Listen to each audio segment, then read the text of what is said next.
Blog Talk Radio.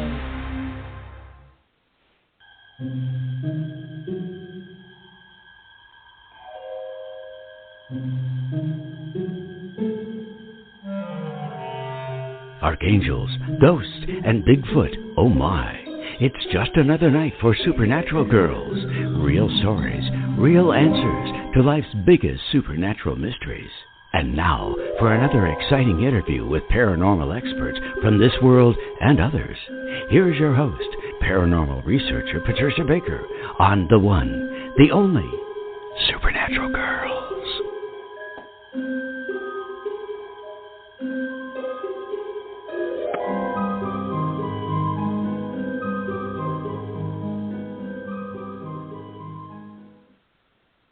Welcome, everyone, to another exciting episode of Supernatural Girls Radio. I'm your host, Patricia Baker, and tonight we have a very special supernatural health segment with a very dear friend who is a very special guest. We're going to be talking about an absolute miracle that happened for our guest, and maybe it can happen for you too.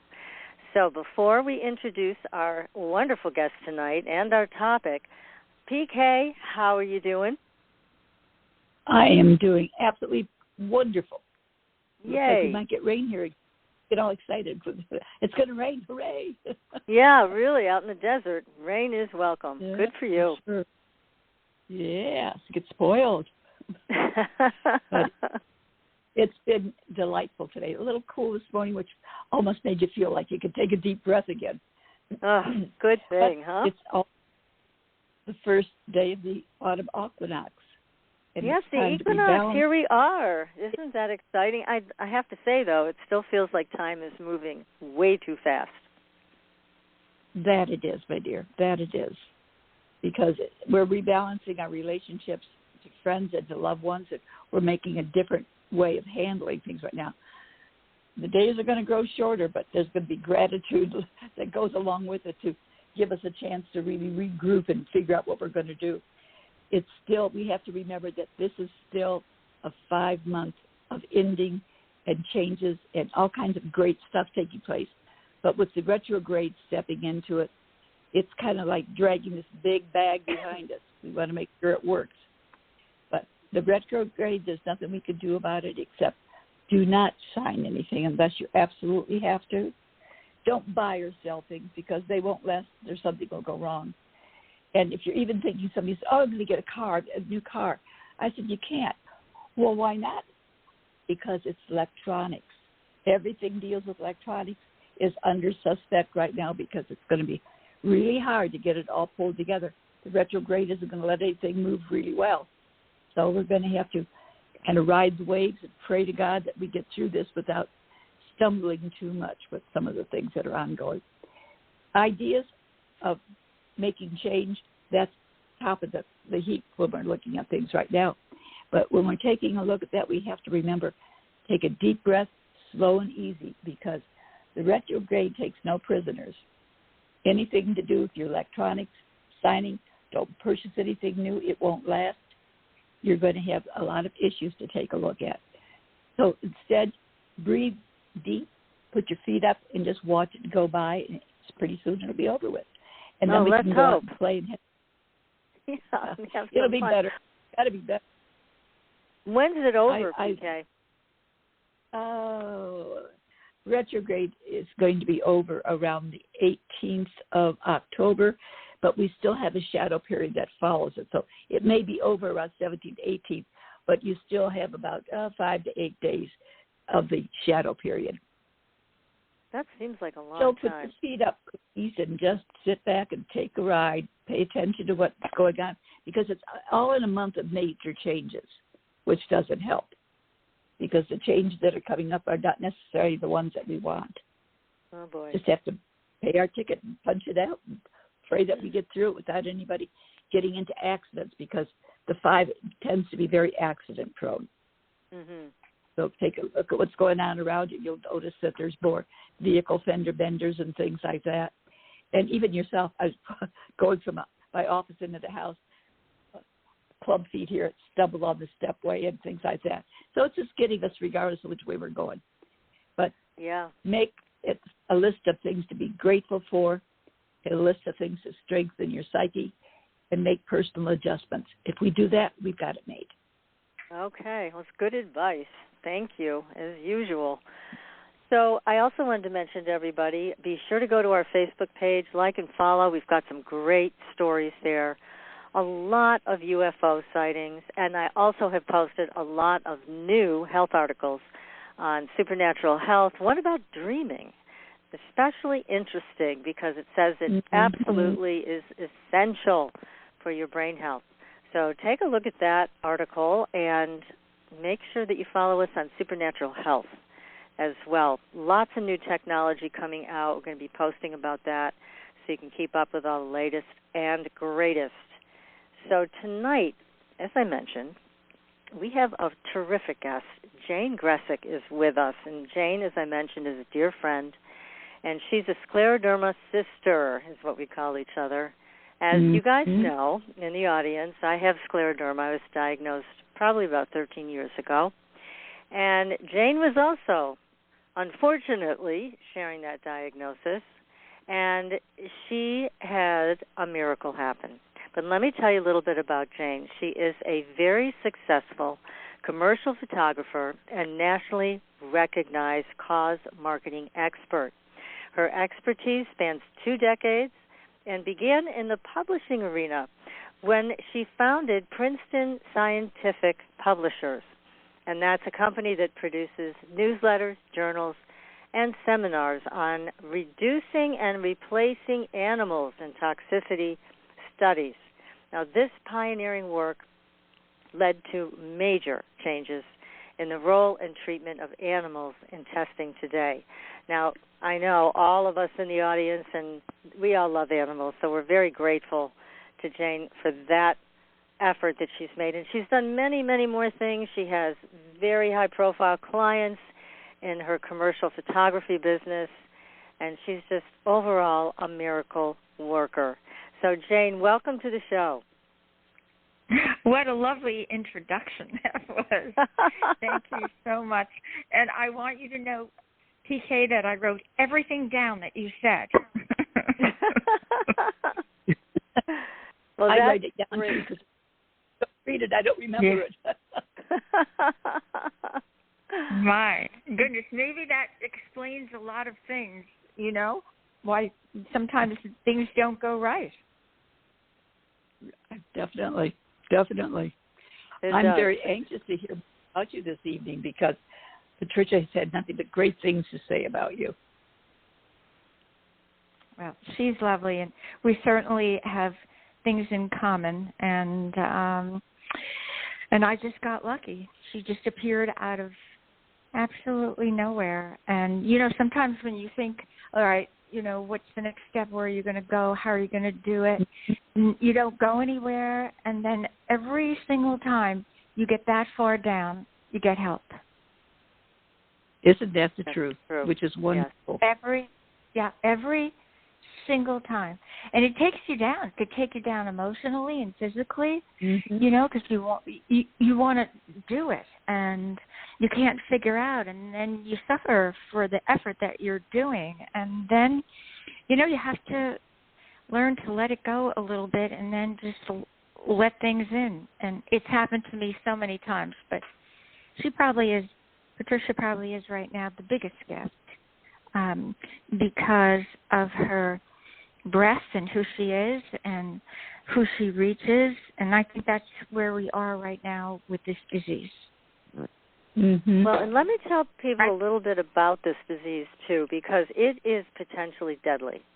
And so this is a disease that was identified a number of years ago, but they've made very little progress in the way of any kind of effective treatment or cure. Certainly there's nothing close to a cure. And the diagnosis can be a death sentence for hundreds of thousands of patients. So this is a very serious disease, and yet both you, Jane, and I have triumphed so far. But yes, I want to get to your story because, again, we all have a unique story to tell about how this disease kind of reared its ugly head. But for you started a while ago with a car accident. So can you start us there? And also, I just want everybody to know that you're a great mom with beautiful children and lots of grandchildren. So take it from there. Well, actually, things were going smoothly until I had that head-on collision, and it was an absolutely freak head-on collision. I was just coming down the road in my son's car, thank God, because it was a Camaro with a big front. And I had picked up clothes because I was leaving to go to Los Angeles. And I went down the backcountry road, and all of a sudden, when I made the turn, there was a car coming in my direction. And and the only thing I remember saying the word shit, and that was it. And the story was, that's why I want to tell you this, it was just an unbelievable story. A girl, 22 years old, had just picked up a cat from the animal placement agency back where I live. The cat was placed in a box and put on the back seat, and you're not going to believe this, but the cat got out of the box, went under her seat, and what this little girl did was reached down to get the cat and moved over into my lane, and that was the head-on collision. Oh, my God. Oh, good grief. Yeah. And so that was a couple of years of restoring a lot of my face, broken knees, crushed lungs, and, through the grace of God, I don't know why I wasn't killed there, but I wasn't. But a few years later, I started not to feel well. And, like most people, didn't pay too much attention to it. Two things. One, I had difficulty swallowing and difficulty eliminating. But initially, it was the difficulty swallowing. Like I couldn't get food down anymore. If I tried, the food would come up. It just, of course, I lost weight. And, of course, I wasn't eating, so I wasn't eliminating. And a friend of mine in Boston said, come on up here. We've got some doctors up here. Let's see. Because the doctors down here, no one nailed it. No one knew what it was. And for some reason, I wound up in this rheumatologist's office. And he was not an old gentleman. He was in his late 40s, early 50s. Right away, he just nailed it. He said, you've got scleroderma. And, I had never heard the word before, so it meant nothing to me. And so I was just sitting there, and I distinctly remember what he did. He leaned back in his chair. He put his hands behind his head, and he said to me, did you hear me? You have scleroderma.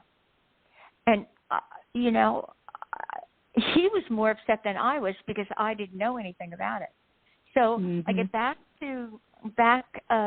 waiting at the airport, and decided, while I'm waiting, I might as well go have a drink because all of a sudden I felt like, uh-oh. And then I came home and I looked it up. And if you've ever looked it up, then you see what a destructive disease it is. It's either an outside disease where it takes you down with your face and your arms and your hands, or it's an inside disease, which is the one I have, where it just goes after your organs one at a time. So that was the start of me finding it, and it lasted a good 20 years.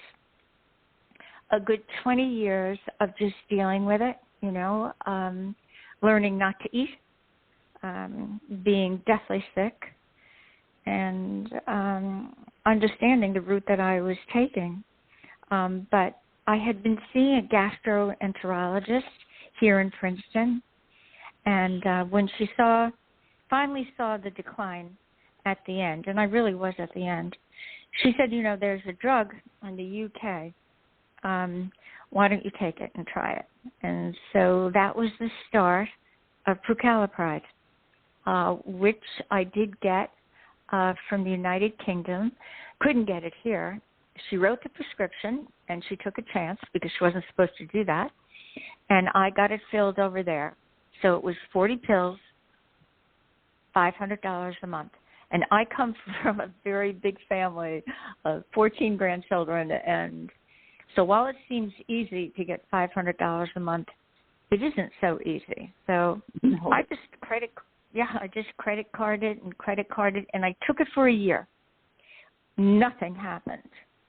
And now, before you go on, Jane, let me also mention something so that people understand the dire situation you were in, because the alternative to the drug was basically taking out your intestines. Oh, yeah, and that was clearly defined by the chief surgeon at Columbia Presbyterian, because the esophagus was, had no motility. Therefore, the colon became like flat, like a pancake. And so the decision was to take it out. Just, there was nothing else that I could do. And by that time, I was down around 92 pounds, goodness. 90 pounds.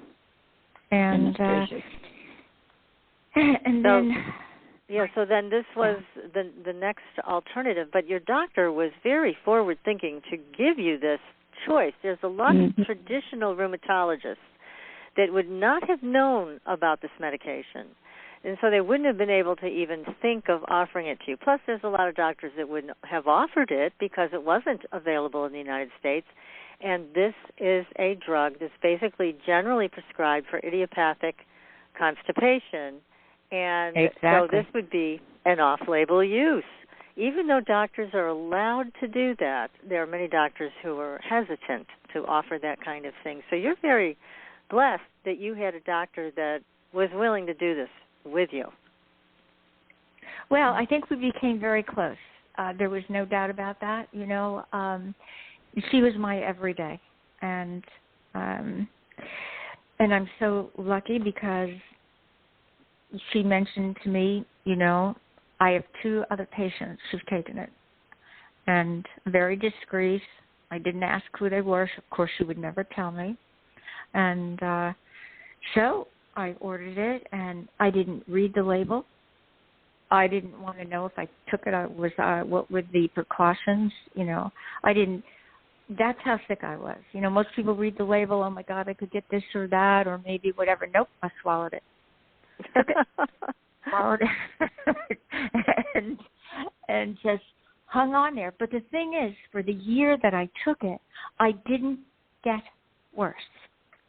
So I said to myself, all right, let's just stay with it. But then there was this decline in the summer where for sure I thought I was going to pass away in the bed. And my daughter was with me. Yeah. And I said to Pam, it's okay. And can you imagine saying that, to leave this earth, to say that it was okay? I mean, every day I fought for my life. But at that point, I said to Pamela, you know what? It's okay. It's okay that I go. That's when this doctor said, double the dosage. And now I took double the dosage, and within 3 months, I had this huge turnaround. I think her explanation was this, that it was a cumulative, that I had taken it so long, nothing, and then I doubled it and must have activated God knows what in my system. But I clearly remember the day that I was taking a piece of bread and went down and it didn't come up. And I clearly remember an ice cream. And I clearly remember small things because I threw up everything. And then one day, tacky as this sounds, there was something in the toilet that I was able to flush. Yay! Yeah. Little lot. My goodness gracious. Yeah. And then ironically, I mean, this, but I still wasn't taking chances because I was so used to not eating and I was so used to this life that I had.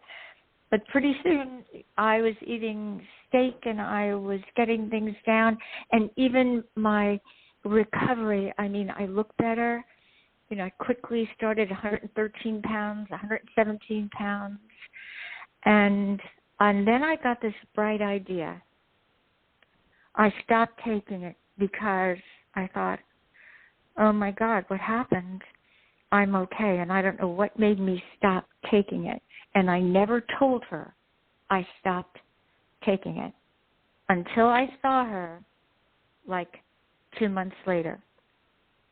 And the best gift I got from her after that was she was able to pull up on the hospital computer photographs of my inside that were taken by her, but of course, kept on the computer. And I have them in front of me, like the before and after pictures. And if you could see the before of the esophagus, it looked, with the hole in it, it looked like a rotten donut with all kinds of stuff over it. I've never seen anything like it. You don't think of these things when you're sick. You can't imagine what this looks like. And then the one after it looks like a baby's newborn everything. It's all gone. And I have not taken that medicine now over 3 years. I still can do everything. It didn't put it in remission. It actually cured it. Uh-huh. Right. Oh, that's fabulous. This wonderful little prucalopride, almost 100-year-old drug for constipation. And it's still being sold. When I took it, it was called Resolar, still for constipation. Then somebody bought it out, and now it's called Motegrity, still prucalopride, still approved. I mean, you're going to take it, you're not going to die from it. I mean, it's been around forever. And the object of things now is to repurpose it, which is the tough spot, because Patricia knows that doctors only read research. Mm-hmm. They only read medical journals. They don't go this way. They don't go this way. And believe me, I have been in front of the Senate, the Congress, the Department of Defense, a guest speaker at Bristol Myers Squibb for rare diseases. And even after all those right things, nobody picked it up, okay? Yeah. Isn't that awful? That's awful. It really is. Because as you mentioned, I know we've had discussions about this, you have some thoughts and possibly have had some experiences that this medication can do more for scleroderma patients than just heal the intestines. And before we get into that, too, this healed your esophagus. And I'm using that word on purpose. It healed your intestines and your esophagus. This is not a drug that just took care of symptoms. This is a drug that healed, and you have proof of it in your x-rays, CAT scans, whatever they did to produce those photographs you refer to. So it's very unusual that a medication actually heals something. This is so remarkable.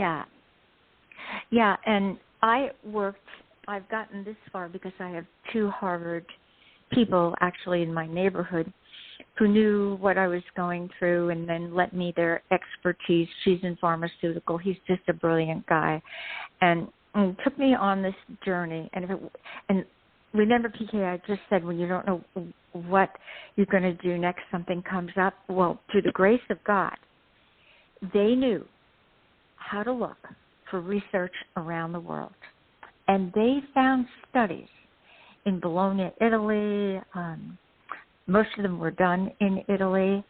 The effectiveness of prucalopride on scleroderma patients.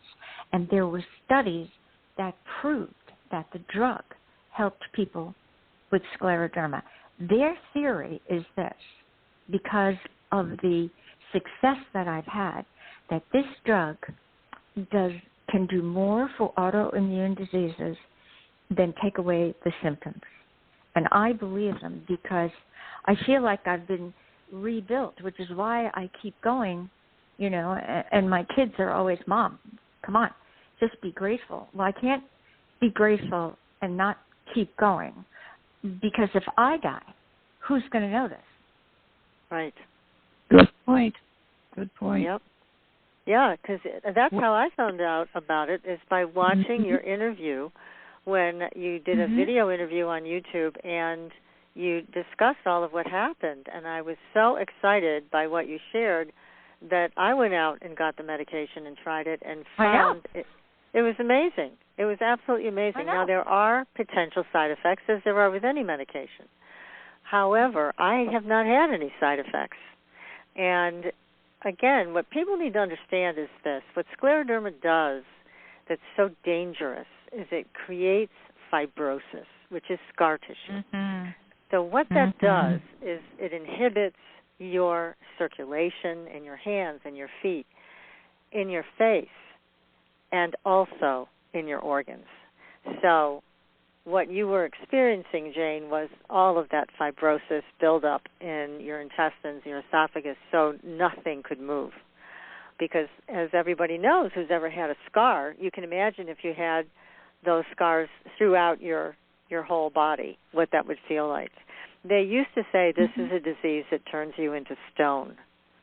And that's true because, you know, isn't it? Because a lot of people who have a tremendous skin involvement, which is, again, it's usually referred to as a skin disease, but it isn't, and we're going to get into that too.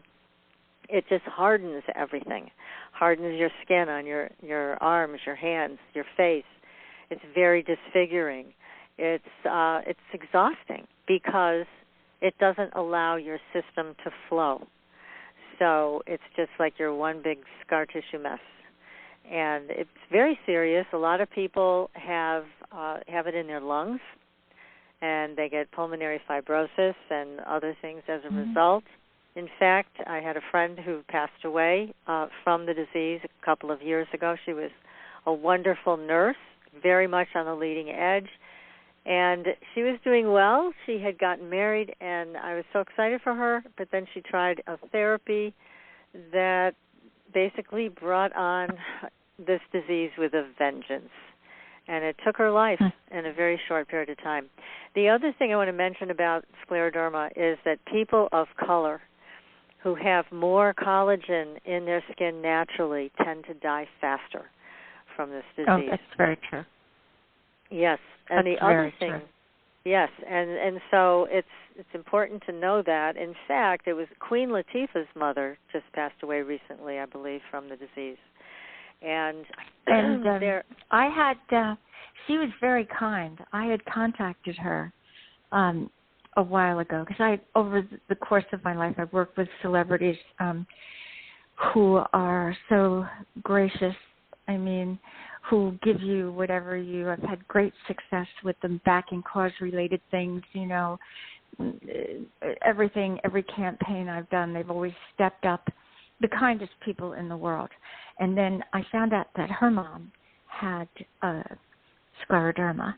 And actually how I got to her was through her fiancé, Robert, who was quite the gentleman, told them the story, you know, and he talked to her about it, and she was just, her mom had lung, and but, you know, she had quite the trip with her mother. So this woman definitely knows this disease, and I was always looking for someone who could lend their name, you know, because that's how things happen. That's how people get better. Somebody famous has it, and they go on commercials, or they say, come on, do this. And people are followers. And people have belief in these people. I mean, they see them every day. They're movie stars. They bring the magic to your life. Why wouldn't you believe them? That's why they're on commercials. And through the course of all this time, I've looked for someone famous who had it. The only person that I got lucky with was Luciano Pavarotti. And the only reason I got lucky with him was that his second wife's sister had it. And at that time, I was working down in Washington, and with the Italian American Foundation, and they opened the door for me. So I wound up in his apartment at Central Park West. This gentleman, whose face is like the 10 most recognizable faces in the world, he allowed kids with scleroderma and the curse of the sword across their face. There were 4 kids he allowed into his apartment with the parents. And he agreed to do a 3-minute segment for me on scleroderma. Oh, that's fantastic.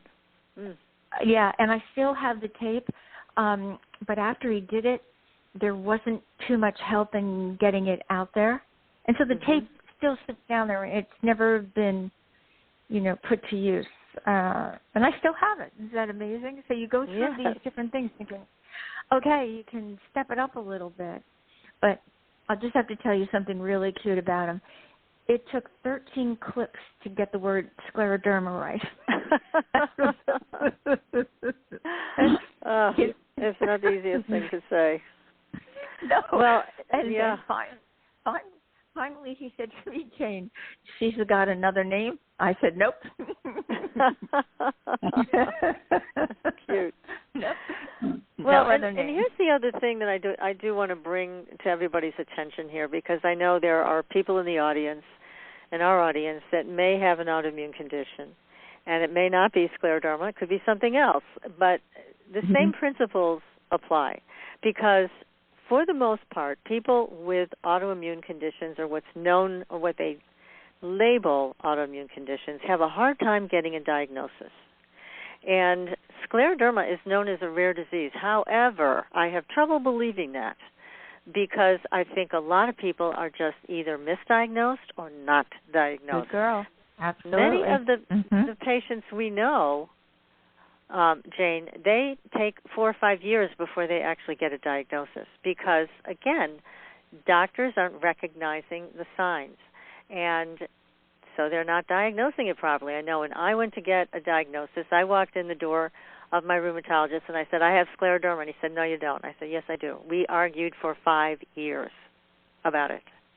And he kept telling me, I think you have lupus. I said, but my blood results don't say I have lupus. He said, well, I can test for lupus over and over again, and then one more time I can test and you'll have lupus. I'm telling you, I don't have lupus. And so what happened was I was talking to another doctor who's a pulmonologist, and Dr. Flightman. He's fabulous, really smart and sharp guy. And he said, do you have a diagnosis yet? I said, I have my diagnosis. I have scleroderma. But your guy over there that you sent me to, he doesn't agree with me. And he said, let me see your hands. I showed him my hands. He said, you have scleroderma. I said, okay, write him a letter. So he did. He wrote him a letter, and so the next time I went in to see my rheumatologist, he was kind of sheepishly looking at the floor, and I said, I guess you should listen to your patients, huh? And he said, yeah. Amazing. He said, we need to listen to our patients. That's right.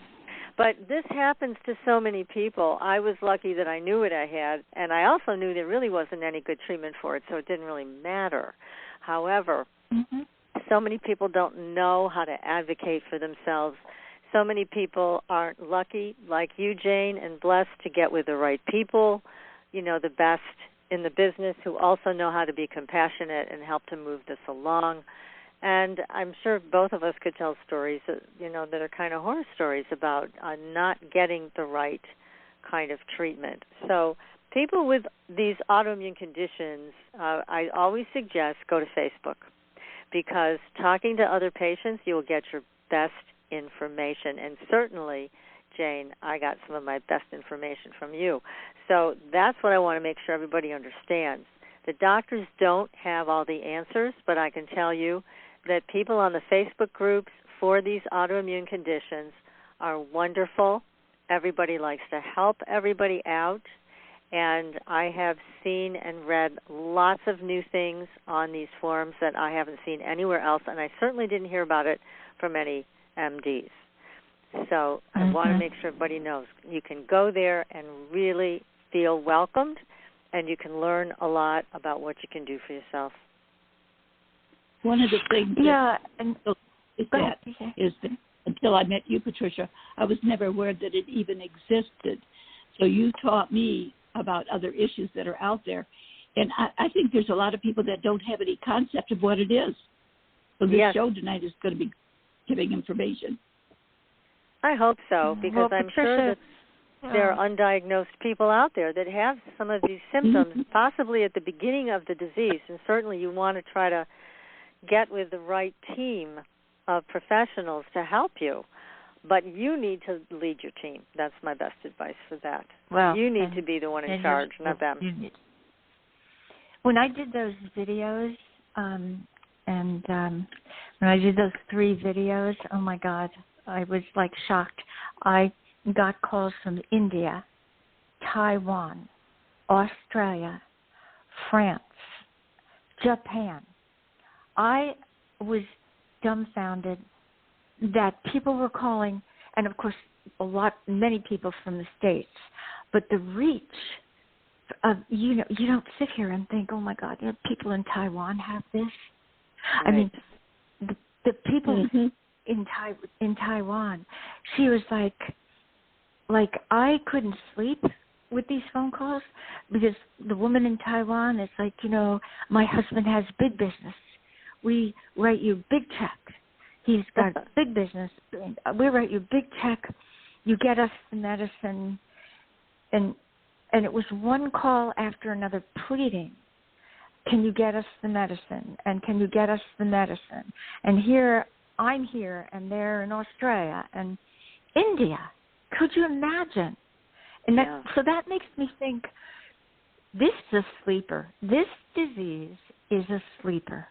This disease could overtake everything with the number of people that have it. I'm just telling you, it's a feeling I've had all this time. There's so many people have this. I mean, from around the world. It's just, you're not just here, you and I talking.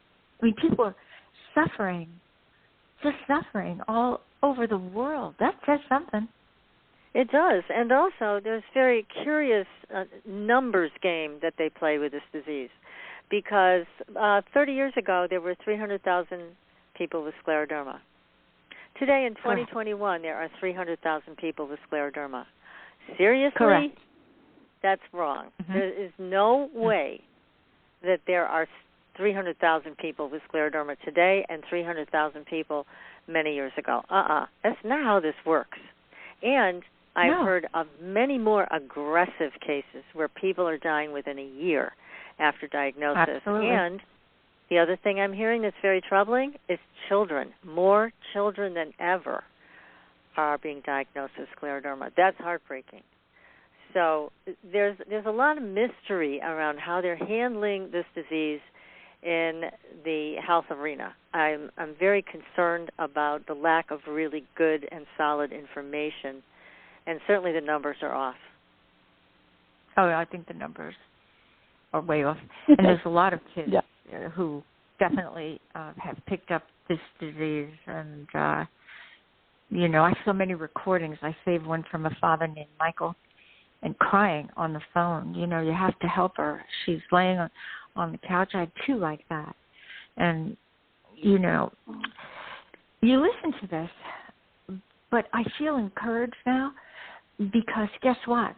This medicine is not in the UK. It's at your local drugstore, guys. Yeah. It's like right around the corner. Thanks to you, Jane. Now people can get it in the United States. Well, That's I'm so just saying, it's so important to understand. I mean, people calling, where can I get it? Where can I get it? Well, guess what? You can get it at your local. I mean, I have people calling me, and they're like, and this is a very dishonest thing to say, but I will say it, and it doesn't sound right, and I'm a little embarrassed, but I'm going to go say it. And that is, the way to go get this is just tell your doctor you can't go to the bathroom. And you've heard about integrity. Right. Hey, go get it. Well, and it isn't disingenuous because this is one of the problems with scleroderma, is it does slow the motility of the intestine, period. So it's realistic to ask your doctor for motegrity. Now, last year, I know that I was able to get the medication with an $8 copay. This year, no. The formularies are removing motegrity from their list. So it's gone back up in price. But motegrity itself, if you go online to motegrity.com, they will offer a coupon, and it'll bring the price down significantly. Not low enough, in my opinion, because it's still $125 or whatever for those 30 or it whatever, is. however many pills. Yeah. It is. Mm-hmm. And so that's, I feel it's, they should lower it. I've had conversations with the company about it, and I'm hoping it'll eventually get to some people who can at least provide it for scleroderma patients at a lower price. But I also want to mention that one of the reasons, Jane, I wanted you on the show is because I've talked to many scleroderma patients who are reluctant to use an off-label medication despite their incredible suffering. And yet you had a conversation with the FDA about this, right? And they gave you a letter.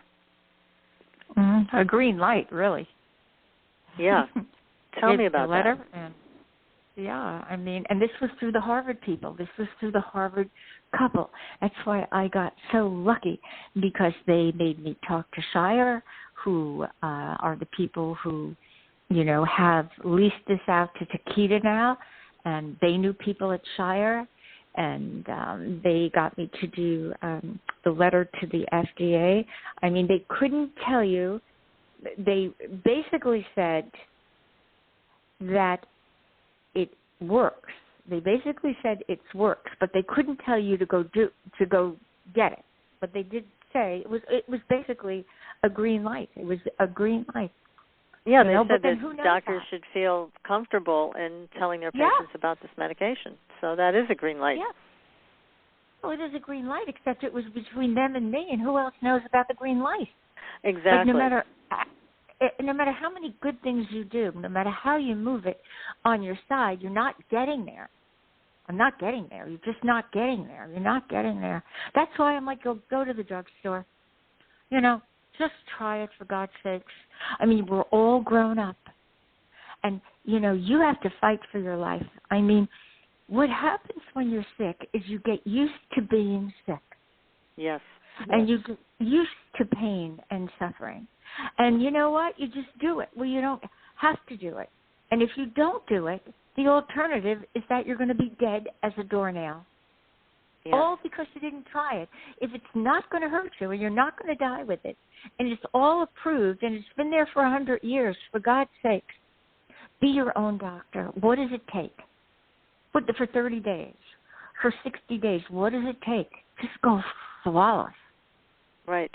Because I know I've talked to some patients who wanted to try it, but they didn't try it for very long. And that's another reason I wanted you to talk about your journey with it, because you tried it for a year, and then you doubled your dose. And I do have a question here from the audience for you. They want to know, what is the dose you used? So for the first year, what were you on, 1 milligram or 2 milligrams?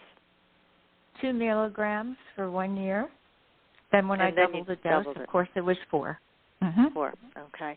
All right, so that's what they wanted to know. So that's a good question. You always have to know what the dose is going to be. And, of course, it has to be adjusted for your size, for your weight, et cetera. So, and, you can work with your doctor on this.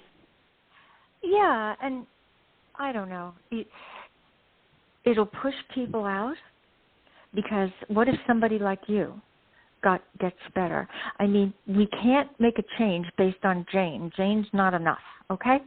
We have to have it based on a lot more people. And people love, they're so used now to interaction, getting on the computer, social, whatever. I mean, what if there started to be a group? This is how things start. What if people did get better? What if people saw a big difference? While they're still researching and on that end, there's enough people to make a difference. I did regulatory change for reducing and replacing animals and toxicity testing with 4 people. That's phenomenal. You got it? This isn't hard. It isn't hard if you can get the people to go out. I mean, it was the people at that time who finally understood how animals suffer making makeup. Once they found that out, they stopped buying Revlon lipstick and everything else. People are so powerful. Yes. Mm-hmm. We have the numbers. We can definitely make it happen. I also want to mention that Motegrity can be very helpful in different stages of intestinal discomfort with scleroderma, because you had a very severe situation, Jane, where you were near death. There was nothing working internally anymore. Right. And for me, what was happening was every so often I would get into this intestinal distress, and it would take me out. I mean, when you don't feel well in your stomach, your intestines, whatever, you have no energy in it, and you're in pain, and you can't quite figure out what to do to stop it. So even when I had a stem cell treatment, now I did not have the chemo stem cell treatment because I didn't feel right about that. I just went and had a stem cell treatment. It was very effective. And in fact, it got rid of all my symptoms except one, the intestines. So that was the one thing that for whatever reason, I don't know, but it did not have a positive effect on the intestines. But my hands went back to normal. My face went back to normal, and it did slow the progression of the disease. Now, that lasted for 5 months. But my point is, it did not affect the intestines. Motegrity is the only thing that I found, thanks to you, that actually created a whole different environment and allowed me to heal.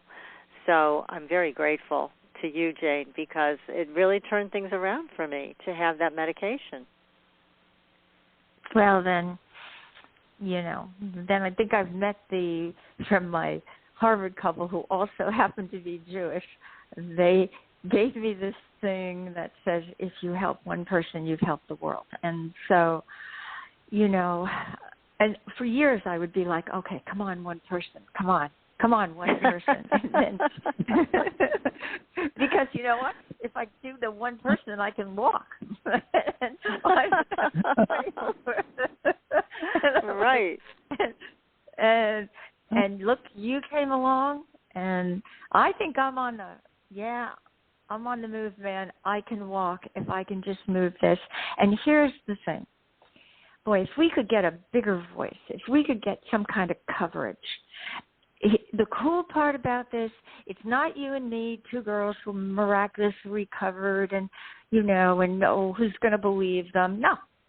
They can get scientists on there that can prove that there's studies been done that show the effectiveness of prucalopride with scleroderma. So we have such huge backup behind us. We're just not two people like, oh, look at us. No. We have everything behind us. Everything. Yes. So yes, that's true. So now, Patricia, that's your job. Right, it is. Oh my gosh. Well, again, it is so important to keep looking for things that work, and to have an off-label medication that works is not unusual. This happens all the time, and I'm going to point to ivermectin, because ivermectin is used to treat river blindness in Africa and in India. And what is creating a tremendous healing regarding COVID in these countries is ivermectin. So it's a repurposed drug. And this is not talked about here because there's a different agenda here in the United States. But in these other countries, they found this out quickly. So there have been doctors that have testified before Congress about ivermectin. So you, again, have to make sure you're following the truth and not the narrative about certain medications or whatever. But they know that works. It's a preventative and it's an effective cure for COVID. So that, again, is not an unusual situation. There are a lot of drugs out there that people are using and for not the purpose it was tested for, but for something else. No. And they find that it works. Well, and COVID was a blessing because people got used to the word repurposing. Let's go, guys. Right. Repurposing. Repurposed drugs. I mean, right. Try to pull this off a couple of years ago. People wouldn't even know what that means. But right. now they're, just change the purpose. Come on. Yes. Now, and they're also, the same thing with hydroxychloroquine. Same thing. Repurposed for COVID. So this is, again, it's being done. It's been done. Botox was originally used for people who had migraines and for people who had cerebral palsy. And then they found out it gets rid of wrinkles, So it's, again, there's another one, repurposed. So it's something that we should embrace and really be willing to take a look at. And especially because, and I know we've had this discussion a lot, that the way they are researching treatments for scleroderma, in our opinion, or my opinion, I'll speak for myself, they're going down the wrong road because they don't have the disease identified properly. They're talking about it as an autoimmune disease, but there's a lot of new people coming out saying it's not, that it is, in fact, a blood disorder, and it's a disease of the microvascular system. So it's very different. So if you don't know what this disease is, how can you research a cure? It's going to make it a little difficult, right? Good point. So you articulate this so well. Yeah. Yeah, and so, anyways, I do want to mention Ed Harris because he is another friend who has scleroderma. He's a great researcher, medical researcher, and when he became ill with scleroderma, he had a very aggressive case, which, again, this is an important fact. Men who have scleroderma, they have more collagen in their skin. They die a lot faster. So Ed was on that path, and he just dug in and started doing a tremendous amount of research, and this was before we could just get on the computer and pull things up. So he was doing things by hand in medical libraries, but he's one of the most brilliant people because he came out with this understanding of scleroderma being a blood disorder, and I think he's right. I think that's what this is, and I'm just going to put this in layman's terms. What happens is the blood is thickened with scleroderma, and it forms these things called ruettes, so they start binding to each other. So everything in the circulation gets affected, especially in the extremities.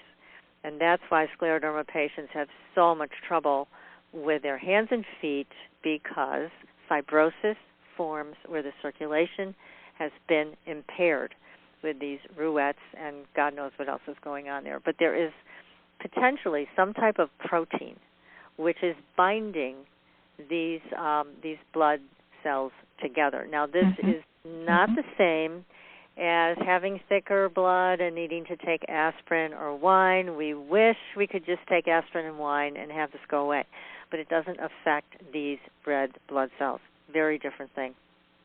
So anyways, Ed is hot on the trail of finding what is causing this from the very first step of this disease. What I see with a lot of researchers, and I know you do too, Jane, is that they are looking at the end result. So they're looking at the poor circulation in the extremities. They're looking at the fibrosis. But what starts it? That's what I want to know. And that's what everybody should want to know. What is the beginning, the point of origin of this disease? And until Ed came along, I don't think anybody knew. No, and I remember years ago I was working with the Scleroderma Foundation with the CEO, Robert Riggs, and so I called him one day, and I thought I had this brilliant idea. I said to him, you know what, I am willing to go dig up my father because it's amazing when you're growing up. It's amazing that and I've learned this now because both my parents are gone, and I wish they weren't, because there's so many things I could have asked or could have done or could have seen, but I was growing up, and when you grow up, you just want to be part of a family, you don't really pay attention. But I remember that my father had difficulty with his hands, with circulation. He ate very small portions of food. And I'm French, so when I was growing up, I thought, okay, that's French. They eat small portions of food.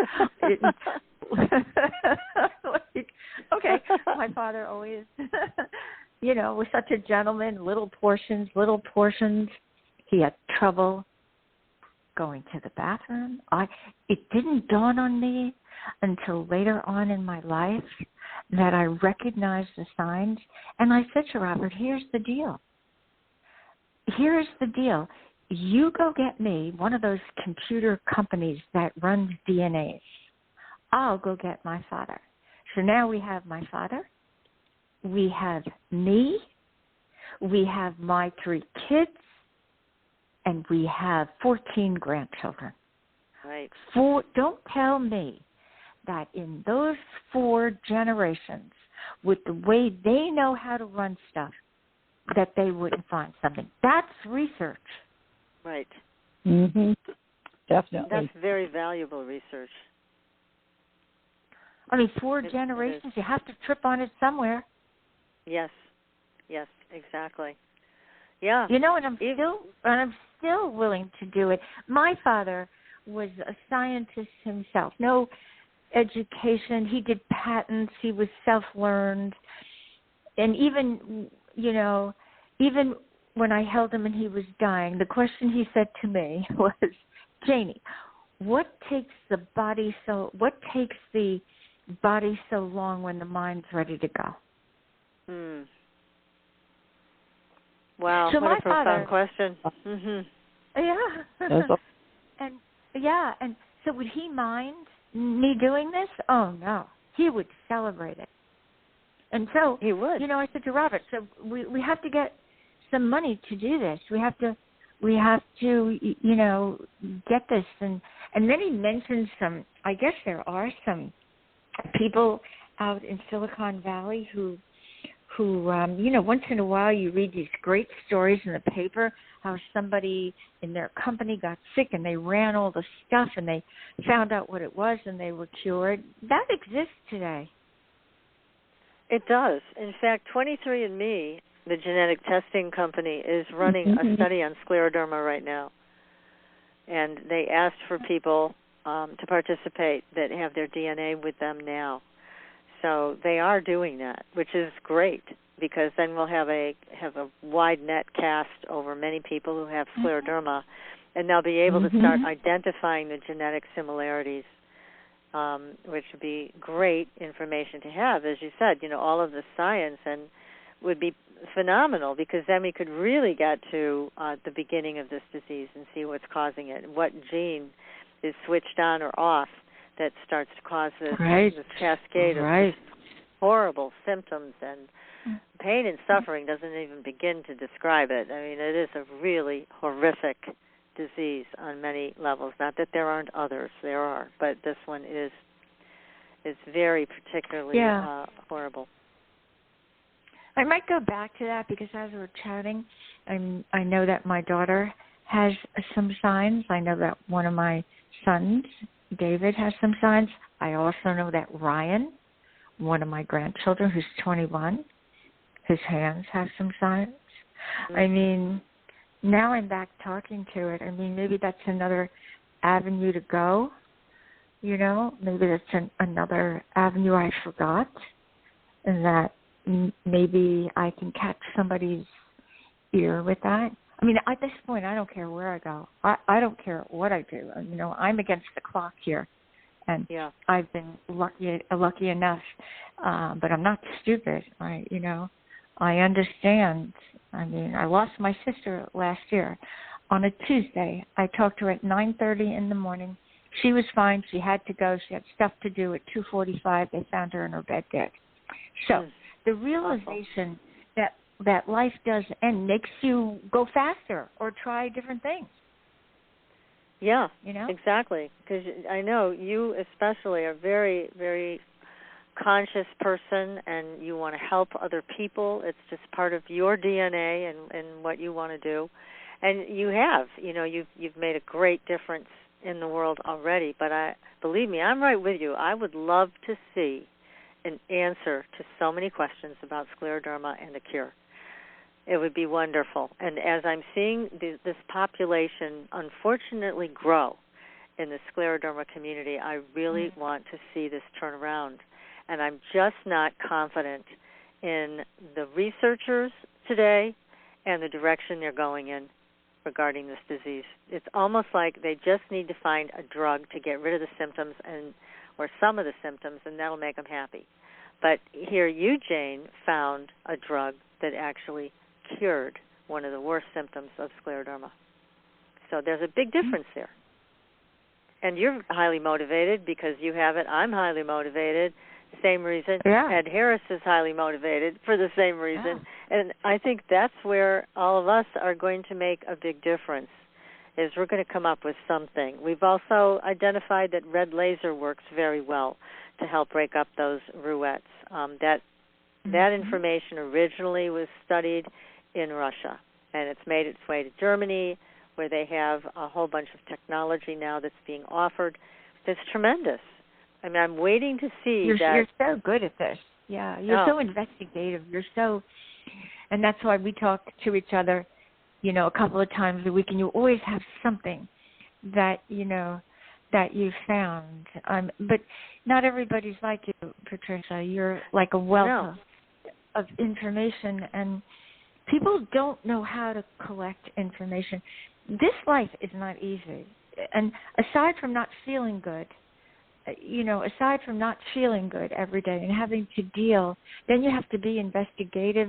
People just don't reach out. They just don't, because they don't know how, or they don't have the energy, because let's face it, this disease can take everything out of you. You have your highs and lows, mostly lows. And so, who has the energy left over to go do this? I mean, I was particularly driven. I really wanted to find out more about it and what to do to treat it. And luckily, I found a few things that worked quite well, but most certainly through you, Jane, Motegrity has been one of the top things on that list. So there are a number of things, but it's really hard, and I think it's important, as you're saying. I mean, we all know what it's like to feel sick, but when you have a chronic illness like this, other people have a hard time understanding it, and how devastating it is. It's like if I say, well, I'm tired, right? A normal person would say, yeah, I'm tired too. It's like, look, honey, you got no idea. I'm talking about the kind of tired where I have to think in my mind how I'm going to put one foot in front of another. That's the kind of fatigue so I'm well talking said. about. Yeah. So, yeah, but I also that's so well said. Mm-hmm. Well, thanks. But I also have tremendous compassion, as I know we all do on this show, for people who have chronic illnesses, because it is difficult to be your own best advocate. It would be nice if you could turn all this over to your doctor, but that's not how this works. No, but that's why we have the doctors and no physicians. Yeah. Right. And no one's going to step, they have to step in a safe arena. They can't, God forbid, take a chance. They can't. And they won't. And I don't know. But you can't be blaming them. This is how they were brought up. This is what they understand. Unless there's a good housekeeping seal of approval, I'm not going to do it. Yeah. No, and it's very difficult. I mean, I see, again, and even with my friend who passed away, she was trying something fairly new. And it was, unfortunately, the very thing that set this disease back into motion when she was very close to remission. So sometimes doing these new things, you don't know what's going to happen, but in her case, it turned deadly. However, again, we're trying something with this medication where at least two of us, and probably more, know that it has great potential to work. And I know, Jane, you're involved in trying to get this back into clinical trials for, I guess you said was phase 3, right? Which would determine dosage, and because safety's already been determined with this medication. Absolutely. That's what they have to understand. You're not going to die if you swallow it, okay? I had this one woman who said to me, she was, oh, my God, I must have spent forever with her. And then finally, at the end, she said to me, oh, I don't know. I just can't. And then, quite clearly I said to her, then you know what? You're not sick enough. Because when you're sick, when you're really sick, you swallow it. Okay? That's right. Now you also shared, Jane, that you were brought in front of the Department of Defense to talk about scleroderma. Can you share a little bit about why? Yeah. Now, if you had asked me this 2 years ago, I would have been scared to death to say anything, because when you go to the Department of Defense, not only do they take your picture and your fingerprints, but they make you sign these things that say, whatever happens here, you're not going to tell anybody. Right. But now I'm a different person. Right. So, because now I don't care. I only care about getting people to move in the right direction. So, Department of Defense. So when it was the Scleroderma Foundation, the Department of Defense called them. They said, can you send someone to be a speaker on scleroderma? And then they recommended me. And so I thought, and I'd been around, so doing speeches, I said, oh, all right, but this was the Department of Defense. This, to me, is like the American flag. This, to me, is like, if you want to, my God, these people are going to get it. Okay? Evidently, there were people in the armed forces that were getting scleroderma. So that was the reason for the calling. But when I sat at this table, I almost had a stroke. There were people from the Navy, from the Marines, from the generals at this table. I mean, they don't fool around. There were scientists who understood the scleroderma disease. It was such a mix of people. Like, there were like 30 people at this huge table. And I just thought to myself, and they go around and they ask you to identify yourself and to tell your story. And so, of course, I was the guest speaker from someone who had the disease. Right. And then I told them the story. And I can't tell you how many of them asked me questions, and they were so interested. And in my heart, I thought, oh, my God, someone is going to get on. This is Department of Defense. And then there was another. Then they brought in a study that was being determined if they should get involved in, and it was a husband and wife team, and the cost of the study was $9 million, and it was a theory that they were trying to prove. So they hadn't done it. They hadn't put anything into it. They're just looking for the $9 million. So the course of the discussion changed to, do you think it's a good idea that we give a husband and wife team $9 million? Oh, jeez.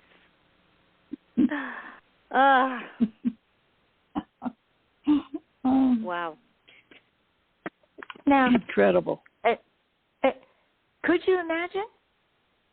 But you see, Patricia, that goes back to what you're saying. The money for scleroderma is not going in the right direction. No. The research isn't going in the right direction. Things are going in.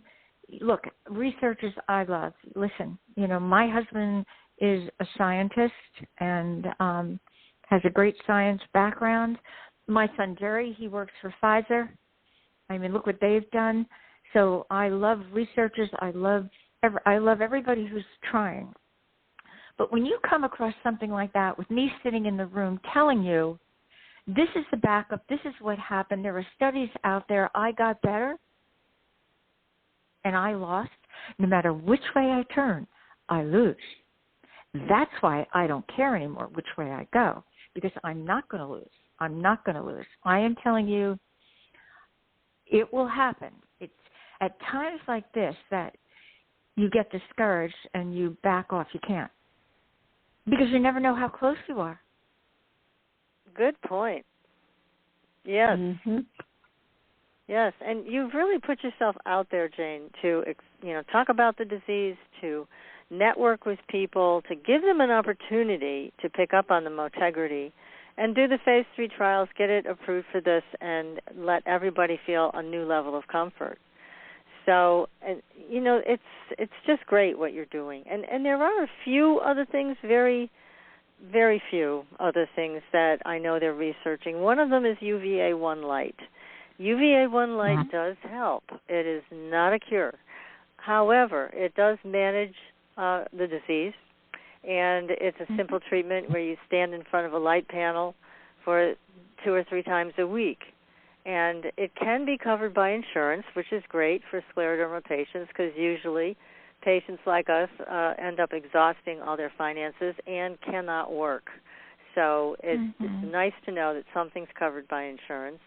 And this is. So you can go to a dermatologist to get this treatment, or you can have your insurance company pay for a light panel, which is actually more cost-effective for them, and you can use it in the comfort of your home. So I just wanted to make sure to mention that. It is something that works. There is a scleroderma specialist, a physician out in Utah who is studying this now and should have some research papers out about it within the next year or so. But again, how did I find out about that? Well, I found out about that by reading a book about someone who had lupus, and he used UVA-1 light to cure his lupus. Okay, so I read about that, and I'm thinking, I wonder if it has any applications with scleroderma. So I took it the next step, and sure enough, I found a very short video, and it said it did. So I said, great, that's all I need to know. I'm going to try it. And then I went to my rheumatologist, who I had seen probably 4 or 5 times before this, right? And I say to him, hey, I want this light. Can you get this for me? Do you know about it? And then he says to me, oh, yeah, I have a couple other patients who use this, and they had really good results. And I had all I could do from not reaching across and grabbing him by the neck and screaming, why didn't you tell me about this? Why did I have to bring it up? You know what I mean? It's like, there you go. This is how this works. So anyways, I got my light panel, and it does help. See, now this makes me feel better because my own kids in this family have told me that I've had a personality change, so I'm really glad to hear that you wanted to reach over and choke the guy.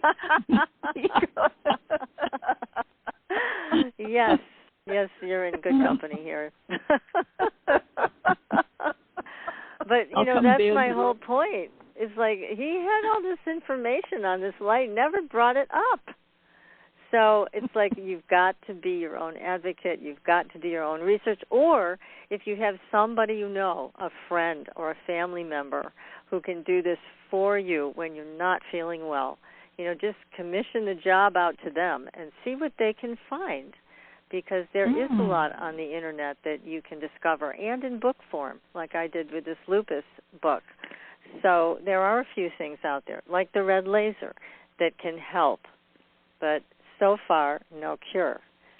So maybe with the new genetic possibilities, with 23andMe doing a study, and also with your idea, Jane, with your 4 generations, which is tremendous. How can you pass that up? Yeah, I think that's a great thing. And there is a company in New York City that is doing this type of genetic research. I'll have to dig that out for you. You may want to contact them, because I know I talked to them at one point, and they wanted to know if my parents were alive, and I said they're not. And they said, well, then we can't do this because we need your parents to be alive. But again, with you, 4 generations, but your dad has passed, but the rest of you guys are all alive, so maybe it would work for you. Yeah, but I think this Harvard couple, I think Odette said to me that it still would work, even though my father's passed away. Because you can get his DNA. Yeah. Exactly. Exactly. And you see, something like that, I mean, how do you get the attention of people? but people love to see, people do follow for a certain period of time if something is a little outside the box, you know. And I always say to myself, you know, you could catch people.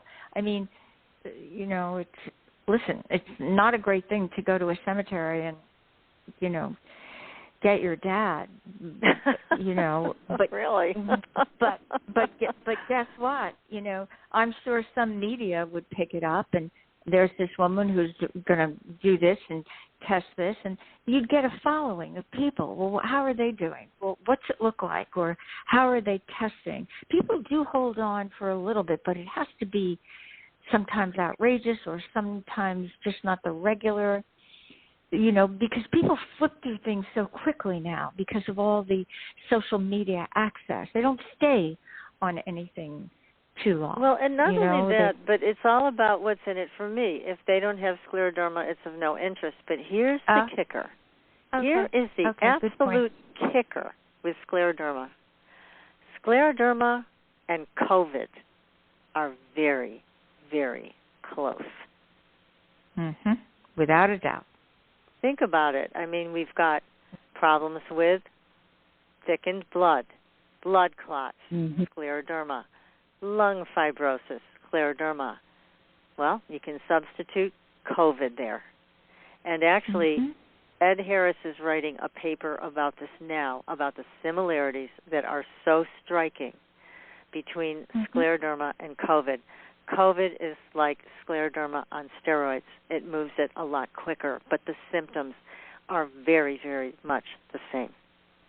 So I've heard that from some other people. So I think could be on the right track there. And that could interest people, because if we crack the code on scleroderma, we may very well crack the code on COVID. So I think these things need to be looked at very closely, because with scleroderma, if we could crack it here, we would be able to help the world with COVID as well. So it's just looking in the right place. And as I mentioned, and I know you feel the same way, Ed Harris is onto this. He is on top of this, and he's the first one to bring it out and present this way. Now, he has also found a treatment that does work, therapeutic plasma exchange. Again, it's not a cure. However, it does back down the symptoms and in some cases reverse some of the damage that is caused by scleroderma. However, it is a treatment that requires repeating. I believe it's at least twice a week, and then it goes to, well, I'd have to refer to my notes with him because he's very specific about how this treatment has to be pulsed. But it involves taking blood out, and I believe it's treating it and with saline or something, and then you put it back in so it dilutes it. So that is a treatment I always keep in my back pocket. God forbid I need it and that the things that I've been using stop working. However, Ed has been very, very generous with his time and energy informing people about it so that they can get the treatment if they like. It is covered by insurance for most scleroderma patients. It has to be done in a hospital. So that's huge.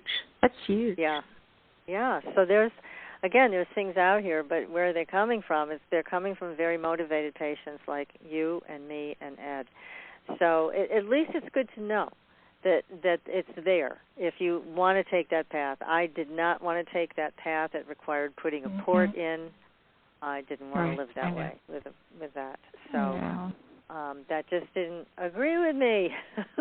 But there's also other treatments. There was a treatment that I did in Vermont for about a year, and a similar treatment where they took blood out, injected it with ozone, treated it with UV light, and then put it back in. It worked great. It worked great, except, guess what? The FDA decided that was not okay with them.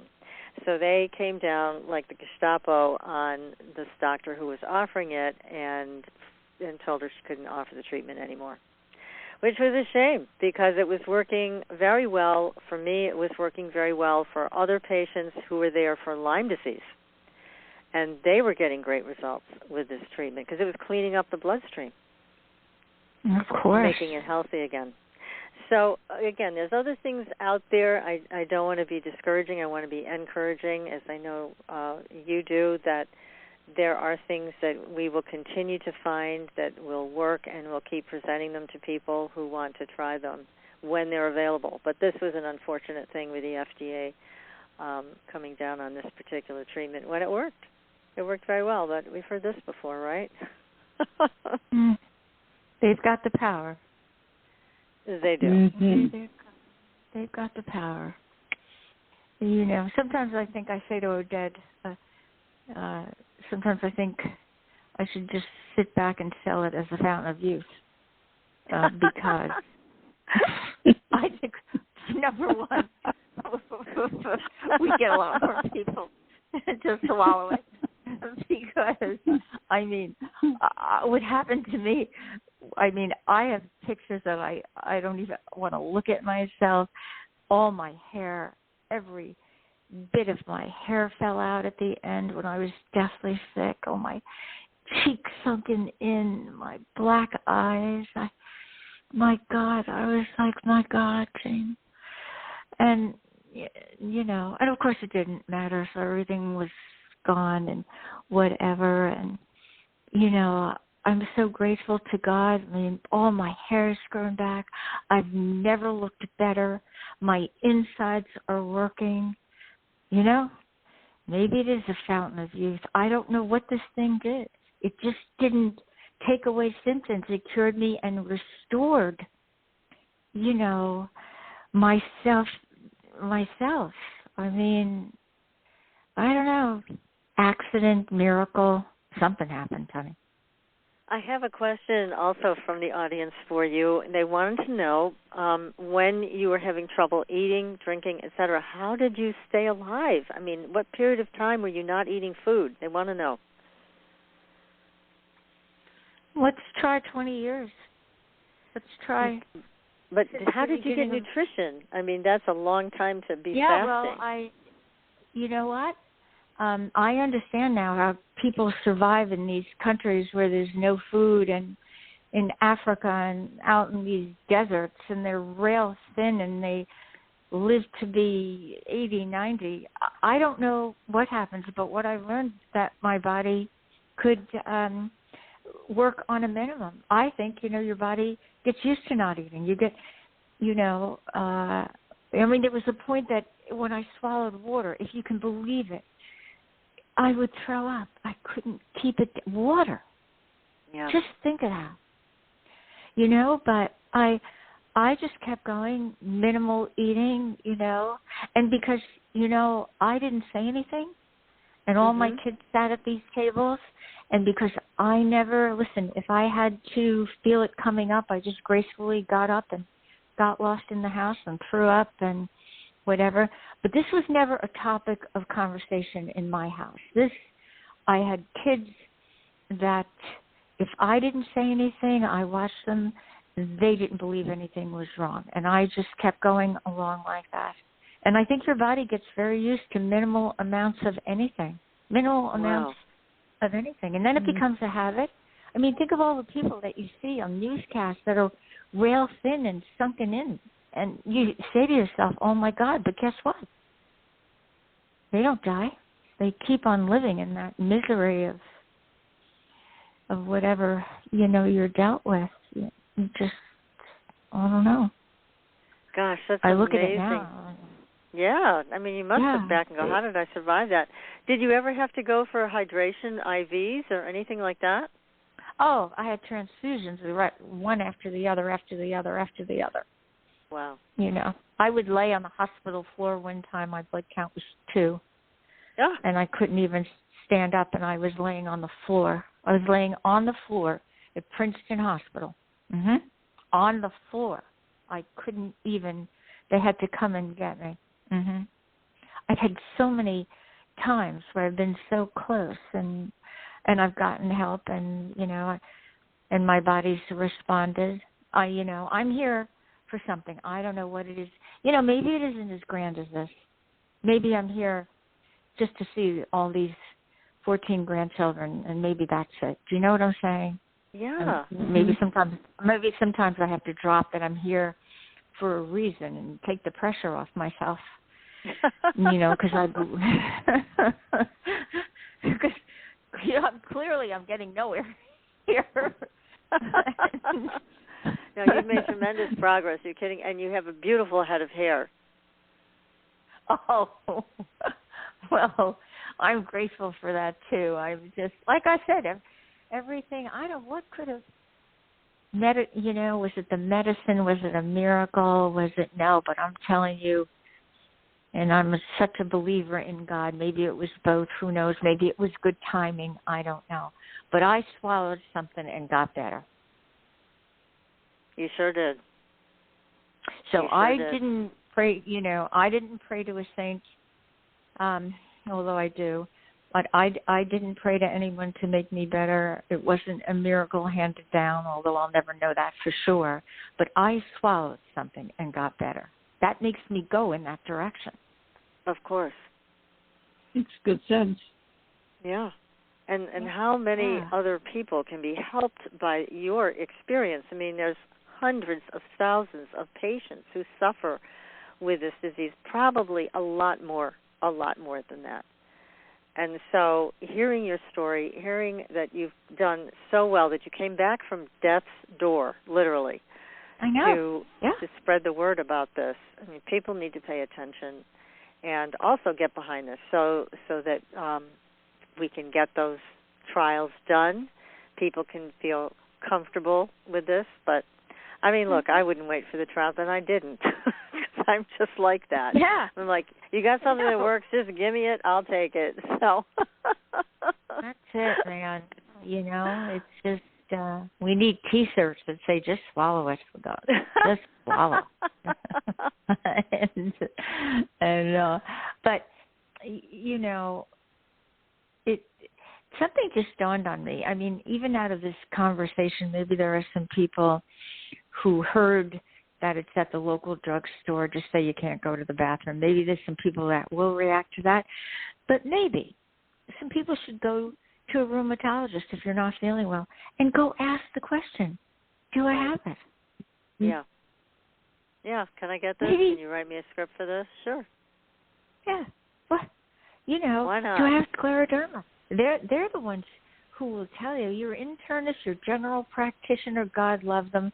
They keep you alive. But it's the rheumatologist that tells you it's got the scleroderma. Hello? Yeah, that's so the doctor you see for that. Yeah. I mean, maybe that's another, place to go if you're not feeling well. It's such a hard time because you know what? A lot of people are just coming out of being scared to death, not feeling well, dealing with COVID, losing people in their lives. What a tough time.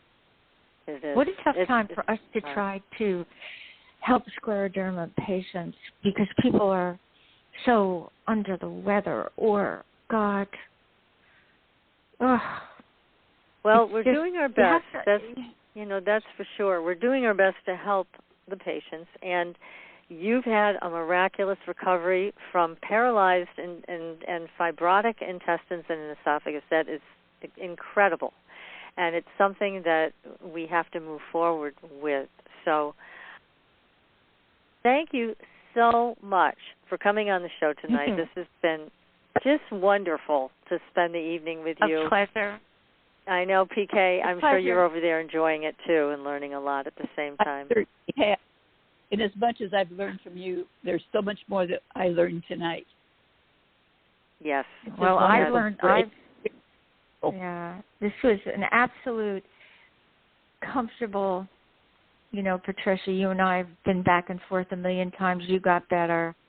You know how to do this now, Patricia. You know where to go. You know what to do. Well, I'm on your team. Well, you are. And I'm going to tell you, PK, I am not going to do anything electronic until October 18th. I have that. That's perfect. Hang the ride. It's going to be a heck of a ride because it's all about changes. Well, it is. Jane, we're running out of time, so I'm going to have to say good night from both of us. And good night.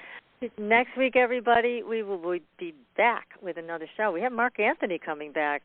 Your friend, PK, great medium. He'll be here, and we will see you on the Blue Highway. Until then, good night, everyone. Good night. Thanks for listening. Tune in next week for another radio adventure with Supernatural.